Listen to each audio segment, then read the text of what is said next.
Hello everyone, welcome back to my channel. मेरे channel पर आप सभी का स्वागत है। आज हम लोग एक बहुत ही इंपॉर्टेंट, बहुत ही पॉपुलर जॉन कीट्स की poem odd on a Grecian earn करने जा रहे हैं। जॉन कीट्स का एक वीडियो मैं पहले भी बना चुकी हूँ, and if you want to see that video you can just go in the description box. I have added the link there.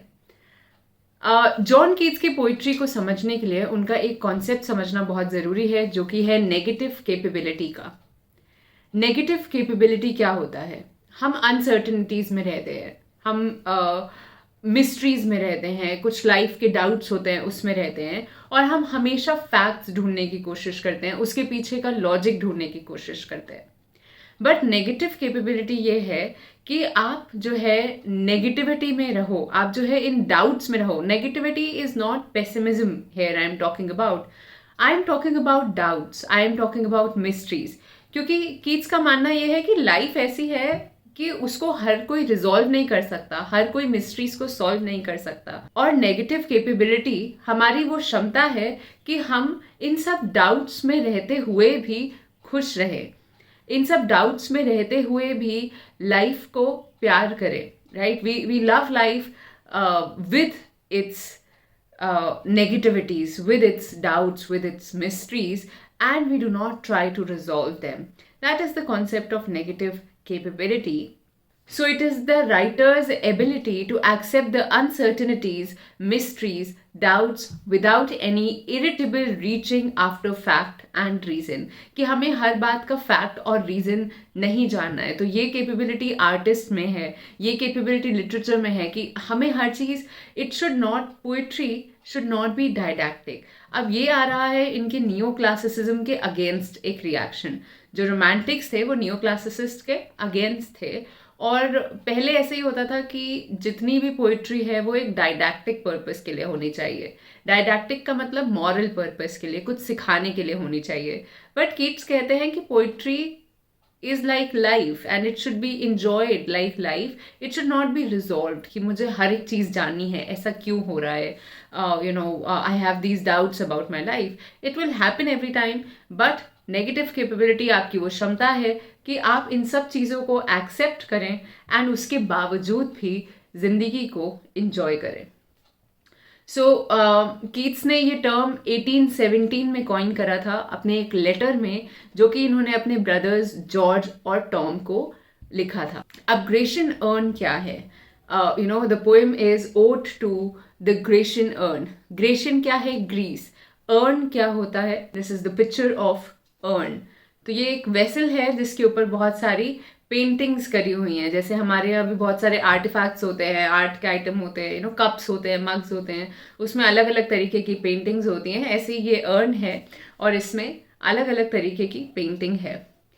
Keats कहाँ से इंस्पायर हुए थे ये पोइट्री लिखने को? कीट्स बहुत ज़्यादा ब्रिटिश म्यूजियम में जाते थे, और ब्रिटिश म्यूजियम में जब वो जाते थे उन्हें बहुत सारे ग्रीक आर्टिफैक्ट्स मिलते थे। ग्रीस से आए हुए बहुत सारे म्यूजियम में आर्ट के ऑब्जेक्ट्स मिलते थे, और उनमें से ही एक ऑब्जेक्ट अर्न था, और अर्न में बहुत सारी पिक्चर्स बनी हुई थी। बट ये कोई रेलेवेंस नहीं है, अभी तक ये पता नहीं लगा है कि जिस अर्न की यहाँ पे कीट्स बात कर रहे हैं, जिस अर्न को इस पोइट्री में कीट्स डिस्क्राइब कर रहे हैं, वो एक्चुअली में था या नहीं।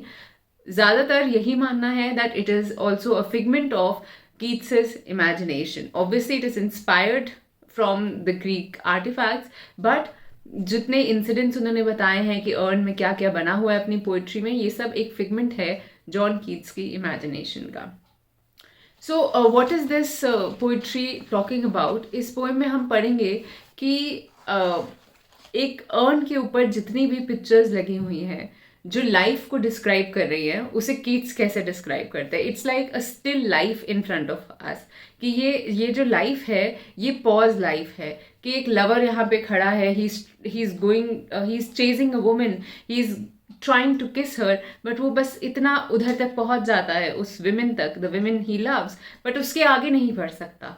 क्यों? क्योंकि वो एक अर्न में है और ये एक स्टिल लाइफ को पोर्ट्रे कर रहा है। But वो women हमेशा, she will forever be in front of him and will never fade away, her beauty will never fade away, the youth will never go away. तो ये एक stillness represent करता है ये अर्न, और ये जो स्टिलनेस है वो हमारी लाइफ के मूवमेंट का एक कॉन्ट्रास्ट है।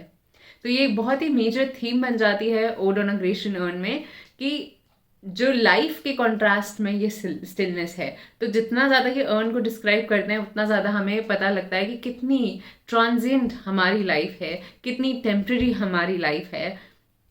And the things are happening, the events are happening, we are getting old, but जो आर्ट है वो आर्ट कभी ओल्ड नहीं होगी। The art remains as it is, right. कोई भी आर्ट का ऑब्जेक्ट, कीट्स की पोइट्री हम आज भी पढ़ रहे हैं, तो that is a proof that it is not fading away. इसके शब्द कहीं चले नहीं गए हैं या इसका मीनिंग कहीं चला नहीं गया। It is not fading away.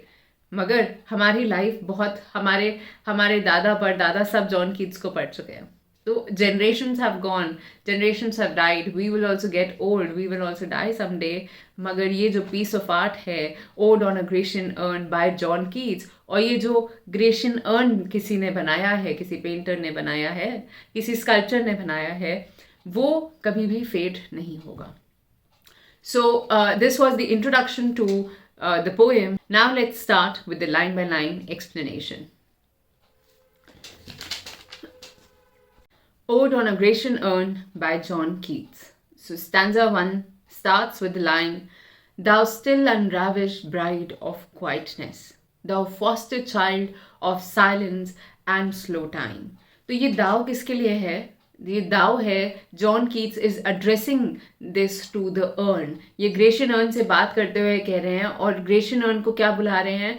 अनराविश्ड bride of quietness. Unravished which is intact, which has not been destroyed with time। तो ये जो अर्न है ये इतना पुराना है मगर फिर भी ये वैसा का वैसा ही है जैसा कि स्कल्पटर ने इसे बनाया था तब था। तो दाउ स्टिल अनराविश्ड ब्राइड ऑफ क्वाइटनेस, और तुम्हारी अर्न की शादी किससे हुई है? किसकी ब्राइड है ये अर्न? क्वाइटनेस की, क्वाइटनेस से शादी हुई है अर्न की। वाई? क्योंकि इतने सालों से ये साइलेंट है, ये अर्न कुछ बोल नहीं सकता, it can not move, it is silent. So thou still unravished intact, preserved bride of quietness. Why? Because it is quiet for such a long time and it shall always remain quiet. The foster child of silence and slow time. Foster क्या है? Foster है adopted child, right? Foster child क्यों adopted है? क्योंकि इसे बनाया किसी और ने है, बट इसे रखा किसने है? इसे प्रिजर्व किसने करा है? इसे प्रिजर्व करा है साइलेंस और स्लो टाइम ने। तो ये साइलेंस और स्लो टाइम जो है इस अर्न के पेरेंट्स हैं। कौन से पेरेंट्स हैं? फॉस्टर पेरेंट्स हैं। तो इतने सालों से slow time has been very slow, क्योंकि इसे कुछ हुआ ही नहीं है इस अर्न को। It is preserved intact, and silence because it has been silent from ages. Sylvan historian, who can't thus express a flowery tale more sweetly than our rhyme. Sylvan historian. Sylvan क्या है? Sylvan Y आपको याद होगी अगर आपने Tintern AB पढ़ी है, और अगर आपने टिंटन एबी नहीं पढ़ी है तो आप टिंटन एबी का वीडियो मेरे चैनल पर देख सकते हैं। तो सिल्वन क्या है? सिल्वन है एक फॉरेस्ट का एरिया, एक वुडी एरिया। तो इससे क्या मतलब है? जो कि एक पैस्टोरल सेटिंग में रहता हो। हिस्टोरियन, तो ये जो सिल्वन हिस्टोरियन है, who can't thus express a flowery tale more sweetly than our rhyme, कि ये जिसने बनाया है अर्न को, उस सिल्वन हिस्टोरियन ने इसमें जो प्रेजेंट करा है, ये जो फ्लावरी टेल, ये जो स्टोरी प्रेजेंट करी है, ये हमारी पोइट्री से कहीं ऊपर है, कहीं ज़्यादा अच्छी तरीके से प्रेजेंट करी है। इसने पोइट्री से भी ज़्यादा अच्छे तरीके से इस आर्ट फॉर्म ने इस फ्लावरी टेल को रिप्रेजेंट करा है। So, what leaf-fringed legend haunts about thy shape? तो अब वो अर्न को देखता है और अर्न से बातें कर रहा है, और अर्न में देख रहा है कि बहुत सारे ब्रांचेस बनी हुई हैं, बहुत सारी लीव्स बनी हुई हैं। तो वो कहता है कि ये कौन सी लीव्स फ्रिंज्ड ब्रांचेस हैं, ये कौन सी एकदम हरी भरी ब्रांचेस हैं जो तुम्हारे पूरे अर्न में फैली हुई हैं, जो तुम्हारे चारों तरफ फैली हुई हैं। और ये कौन सी शेप है, ये कौन सी फिगर्स हैं? क्या ये डाइटीज है? क्या ये गॉड्स हैं? क्या ये मॉर्टल्स हैं? क्या ये इंसान है? या बोथ? या ये गॉड्स और मॉर्टल्स ये दोनों ही हैं, और ये कौन सी जगह है?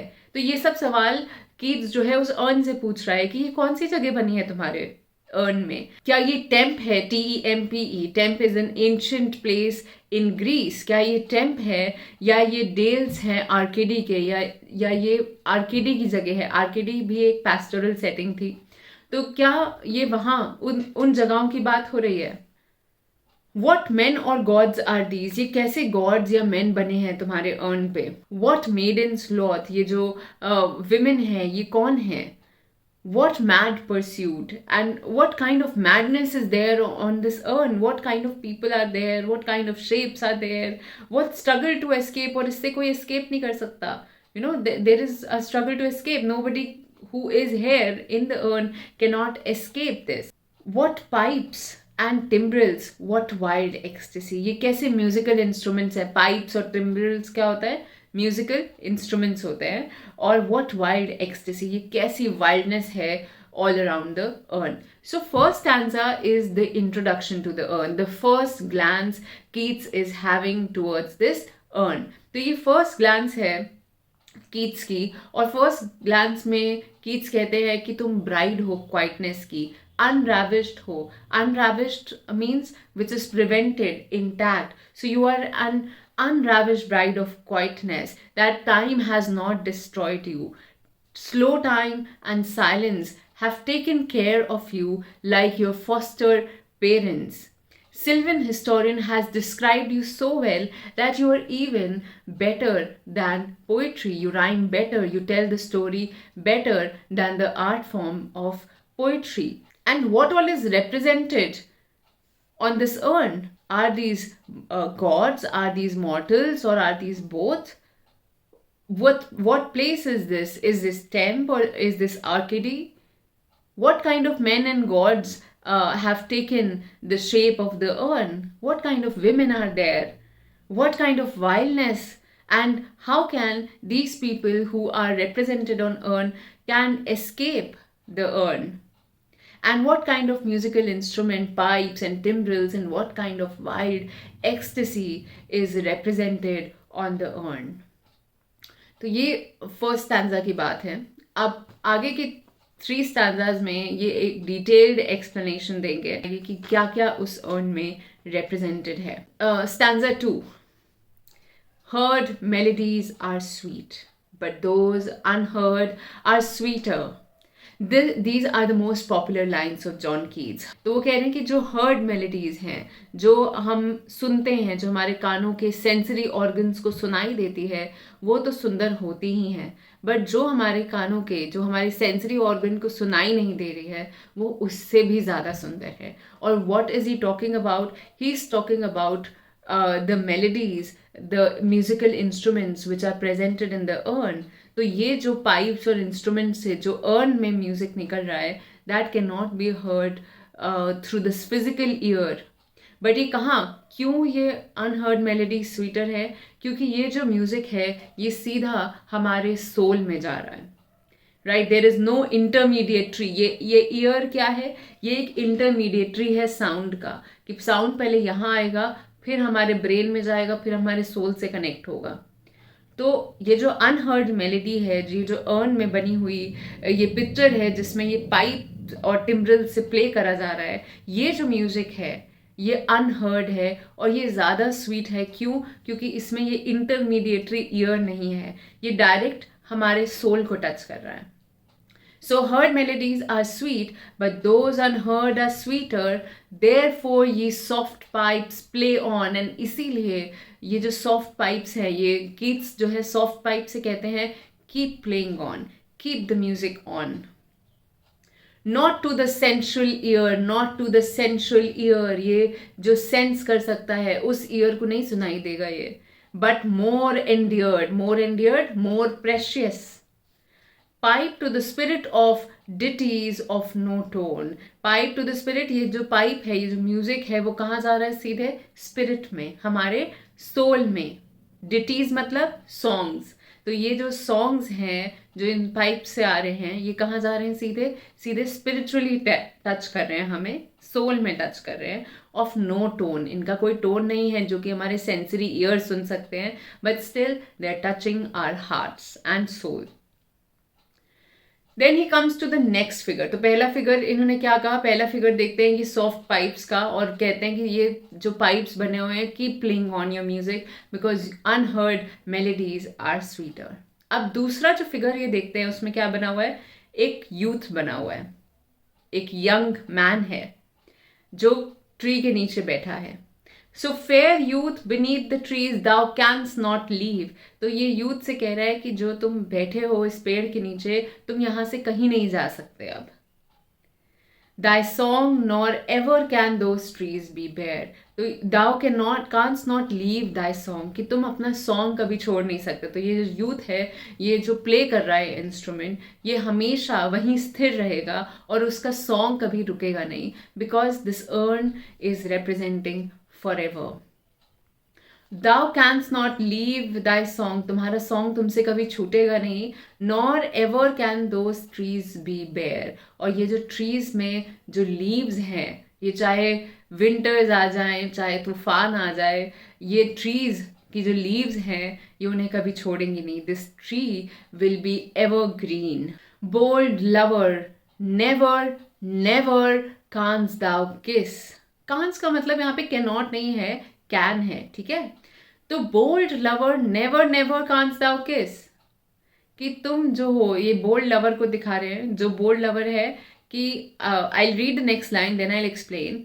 दाउ winning near the goal yet do not grieve, she can not fade though thou hast not thy bliss, forever will thou love and she be fair. तो ये इंट्रोडक्शन में जो मैंने आपको एग्जाम्पल दिया था ये वही है कि यहाँ पे एक पिक्चर है बोल्ड लवर की जो अपनी विमेन लव को चेस कर रहा है and he wants to kiss her. So he is almost about to grab the woman but he has not reached there yet. तो ये जो पोएट हैं, ये जॉन कीट्स हैं, ये कहते हैं bold never never never canst thou kiss, कि you will never be able to kiss your lover. Though winning near the goal yet, though तुम अपने गोल की बहुत नजदीक हो, बस तुम it's just that you can just grab her, but you can not because you are still now. अपने गोल के इतना करीब होते हुए भी you can not grab her. Though winning near the goal yet do not grieve. फिर Keats कहते हैं लेकिन इसमें निराश होने की जरूरत नहीं है. He consoles him, he consoles this bold lover, and he says that though you cannot kiss her, you should not feel sad about it. Why? Because she cannot fade. Her beauty will never fade. Her beauty will remain intact.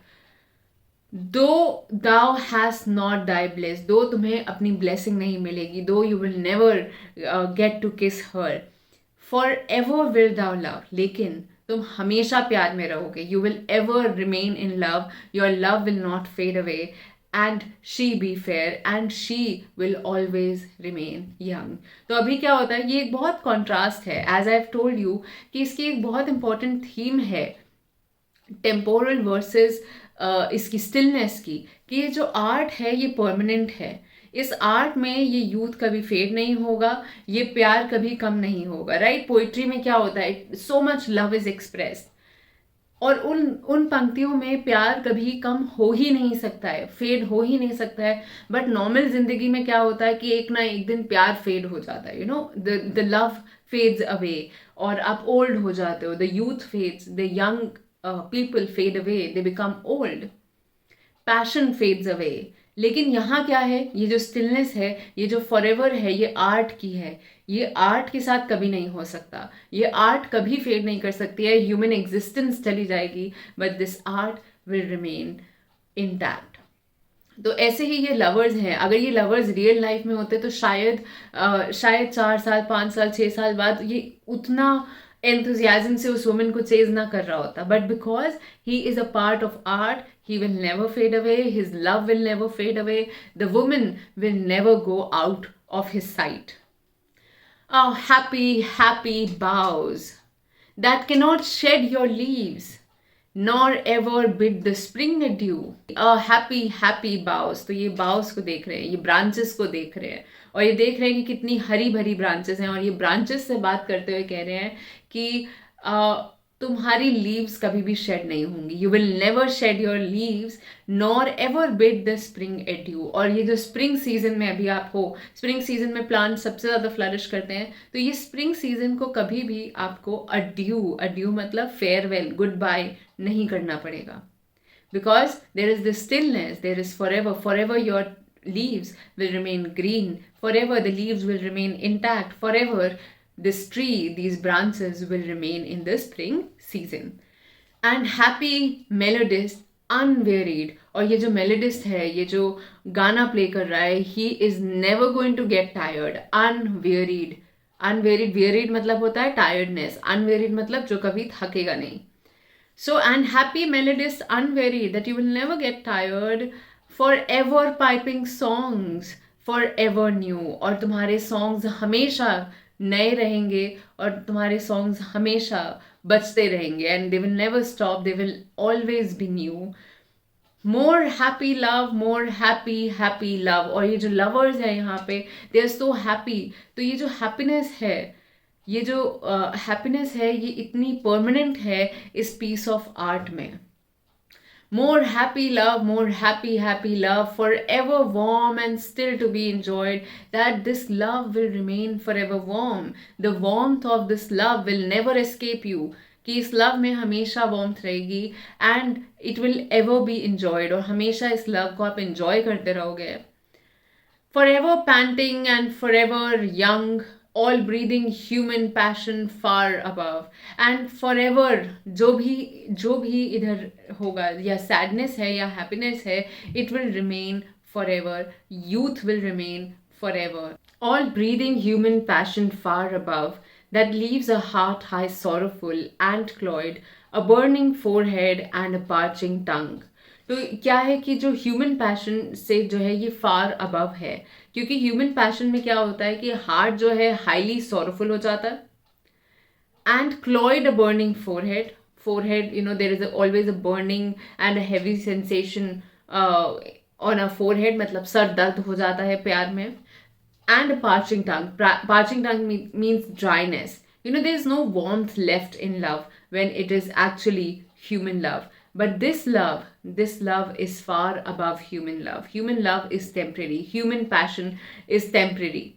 But the love, the human passion which is represented in this art form is permanent. तो ये art और life का जो comparison है, जो temporary life का और permanent art का comparison है, ये एक बहुत ही important theme है Ode on a Grecian urn की. Now we move on to the next stanza. Who are these coming to the sacrifice? To what green altar, O mysterious priest? So who are these coming to sacrifice? अब एक जगह जो है अब portrait है जहाँ पे there are so many people, they are going to make a sacrifice. To what green altar? ये कौन से altar में जा रहे हैं sacrifice करने? Oh mysterious priest, this priest seems so mysterious. Leads thou that heifer lowing at the skies. ये जो heifer है, ये जो animal है, he is crying, seeing the skies, you know, he's crying, lowing at the skies, looking at the skies. This animal is crying, who is going to get sacrificed. And all her silken flanks with garland dress. और ये जो इनके silken flanks है, ये जो पूरे इनकी body है, ये किससे कवर्ड है? गार्लैंड से. पूरा ये ड्रेस्ड अप है, डेकोरेटेड है फ्लावर से, गार्लैंड से. What little town by river or sea shore? ये कौन से लिटिल टाउन से आए हैं, जो कि किसी नदी किनारे होगा, ये किसी टाउन से आए होंगे. और mountain built with peaceful Citadel, या फिर किसी माउंटेन एरिया से आए हैं. इज एम्प्टीड ऑफ दिस फोक, और ये जहाँ से भी आ रहे हैं, चाहे ये नदी किनारे किसी गांव से आ रहे हैं या ये माउंटेन्स के पास से आ रहे हैं, वो गांव तो एम्प्टी हो गया, right? That village is empty. Is emptied of this folk, मतलब ये जो है पूरा गांव जो है इस प्रोसेशन में चला आ रहा है, तो उस गांव में तो कोई बचा नहीं. And is emptied of this folk this pious morn, इस होली मॉर्निंग में, दिस पायस मॉर्निंग में ये पूरा गांव जो है खाली होकर इस ग्रीन ऑल्टर में आ गया है जहाँ पे ये सैक्रिफाइस होना है. एंड लिटिल टाउन, अब ये जो है पोएट किससे बात कर रहे हैं, पोएट इस लिटिल टाउन से बात कर रहे हैं। एंड ये कहते हैं and little town thy streets for ever more will silent be, और इस टाउन से बात कर रहे हैं और टाउन से कहते हैं कि अब तो तुम्हारी स्ट्रीट्स हमेशा के लिए खाली रहेंगी, because the people have moved to the green altar, और वहाँ पे अब क्या है, वहाँ पे तो ये स्टिल हो गए हैं, they have come here, they have become still, तो ये गाँव तो खाली हो गया है, इस गाँव में तो वो वापस जा ही नहीं सकते। So this is the figment of Keats' imagination, and it is such a beautiful imagination that that from wherever these people are coming from, the whole village has been emptied, has been silent, and not a soul to tell why thou art desolate. और वहाँ पर एक भी soul नहीं है, वहाँ पे एक भी इंसान ऐसा नहीं है जो किसी को बता सके कि वाई आर्ट दाउ डेसोलेट। दाउ दाउ क्यों बोल रहे हैं, क्योंकि ये सीधे उस सिटी से, उस टाउन से, उस विलेज से बात कर रहे हैं। और वो कहते हैं कि यहाँ पे अब कोई भी जाएगा तो तुम आंसर ही नहीं दे पाओगे कि वाई आर यू डेसोलेट, कि तुम जो है खाली क्यों हो। कैन एवर रिटर्न, और कोई भी जो है वहाँ पे बताने के लिए वापस आ ही नहीं सकता कि ये गांव खाली क्यों हो गया है। So this third stanza is the description of this religious ceremony, this pious ceremony for which the whole village has come here.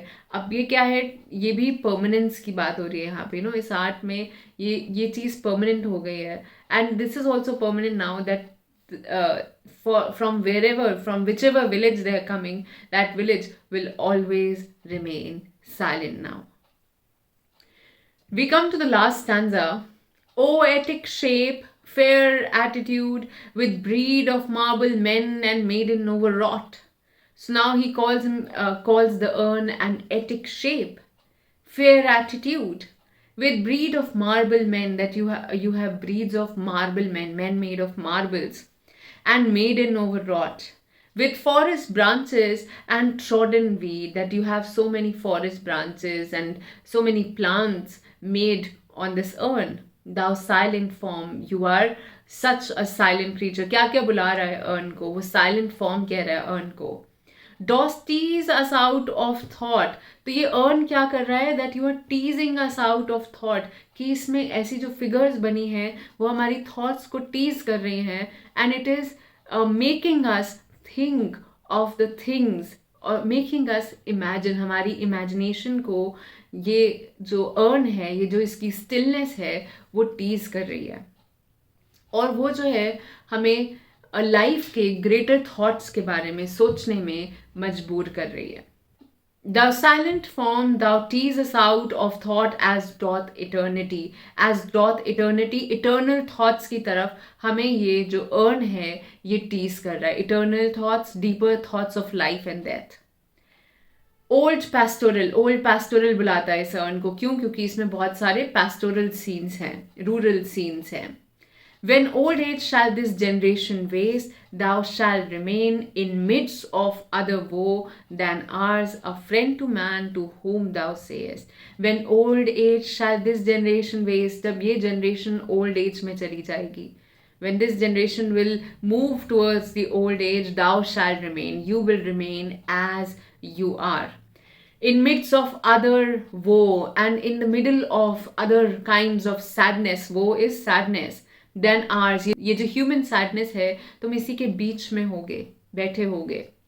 A friend to man to whom thou sayest, and you will always remain that friend to the man who will tell, the man who will remind the man always. And we come to the last lines of the poem, which are the most popular and beautiful lines of the poem. Beauty is truth, truth beauty, that is all ye know on earth and all you need to know. इस stanza में Keats address करते हैं earn को, और earn को कहते हैं कि ओ एटिक शेप, फेयर एटीट्यूड, और वो सब कुछ इस अर्न को बुलाते हैं. और फिर अर्न से कहते हैं कि जब ये ह्यूमन काइंड जो है ओल्ड एज की तरफ बढ़ेगी, जब ये सैडनेस से घिरी होगी, तो ये जो तुम अर्न हो, तुम ह्यूमन काइंड को एक चीज़ हमेशा रिमाइंड कराते रहोगे कि जो ब्यूटी है वही ट्रूथ है, जो ट्रूथ है वो ब्यूटी है. तो इसका मतलब क्या है कि जो सत्य है वही ब्यूटीफुल है, और जो सुंदर है वो हमेशा सत्य होगा, right? It will always be true. Ever lasting beauty will always be a truth which is spoken to mankind. तो ये ब्यूटी किस ब्यूटी की बात हो रही है? ये कोई फेयरनेस ऑफ कॉम्प्लेक्शन या मॉडल फिगर्स की बात नहीं हो रही है. This is the beauty of life, this is the beauty of art. तो ये जो आर्ट जो सच बोलेगी, जो ट्रूथफुल आर्ट होगी, जो सही मायने में आर्ट होगी, वो ऑलवेज ब्यूटीफुल होगी. और जो ट्रूथ होगा, जो सच्चाई होगी, जो अल्टीमेट ट्रूथ है जिंदगी का, वो हमेशा ब्यूटीफुल होगा. And this is all we need to know as humans on this earth. This he's saying that is all you know on earth, this is all you will ever come to know on earth, and all you need to know, and this is what you all need to know. So I hope I was able to make a poem a little easier for you, and if you want to study the poem in detail, I will suggest that it is not only this video you should watch. ये तो video ऐसा है कि हाँ इसको देखकर now you can study it on your own again, and when you will study again on your own, it will definitely help you. But if you are a graduation student, suppose if you are a master's student, or maybe a school student, if you have it in your course, go and read the analysis. You have various sites. Read the analysis, read the themes. I'm here to discuss it, but you still have to increase your reading to understand it more. तो इसमें जो है major theme जो है वो है immortality of art and mortality of human beings. Immortality of art because ये जो पूरा ग्रेशियन अर्न का डिस्क्रिप्शन है शुरू से लेकर एंड तक, उसमें यही बात है कि this will remain still, this will remain as it is, the love will remain intact, the music will remain for ever. As compared to the human life which will fade away, we will grow old. Generations have read this poem. Generations will see that urn. तो इसके बाद अगर आपको कोई doubt होता है, read the poem again, read the analysis, and then you have any doubt, you can always comment in the comment box, and make sure that you subscribe to my channel. I will come up with more videos like this. Like the video and share it with your friends. Thank you. Have a nice day.